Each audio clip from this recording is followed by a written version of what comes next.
നമസ്കാരം. ലോട്ടസ് കിച്ചണിലേക്ക് ഏവർക്കും സ്വാഗതം. ഞാൻ ഇന്നിവിടെ തയ്യാറാക്കാൻ പോകുന്നത് അരിമുറുക്ക്. അതിന് വേണ്ടുന്ന ഇൻഗ്രീഡിയൻസ്: 1/4 കിലോ അരിപ്പൊടി, 125 ഗ്രാം പൊട്ടുകടല പൊടിച്ചത്,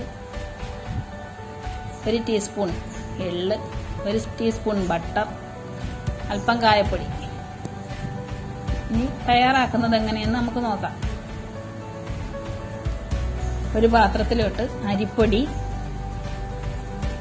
പൊട്ടുകടലപ്പൊടി, ബട്ടർ, കായപ്പൊടി, എള്ള്, ആവശ്യത്തിന് ഉപ്പ് ഇതെല്ലാം കൂടി നന്നായി മിക്സ് ചെയ്യുക.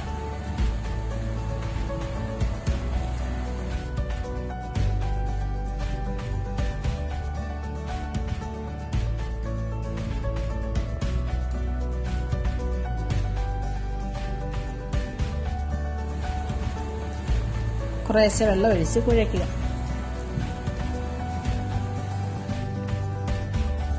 മാവ് നല്ലവണ്ണം കുഴച്ച് കഴിയുമ്പോൾ 1 സ്പൂൺ ചൂട് എണ്ണ ഒഴിച്ച് മിക്സ് ചെയ്യുക.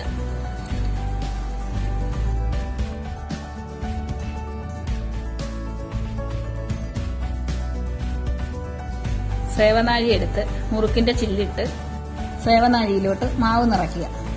മാവ് നിറച്ചതിന് ശേഷം നമ്മൾക്ക് വെളിച്ചെണ്ണ അടുപ്പിൽ വെച്ച് ചൂടാക്കാം.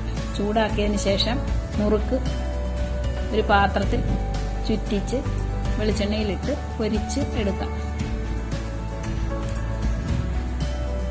അതിനുശേഷം മുറുക്ക് ചുവന്ന് വരുമ്പോൾ നമ്മൾക്ക് കോരിയെടുക്കാം.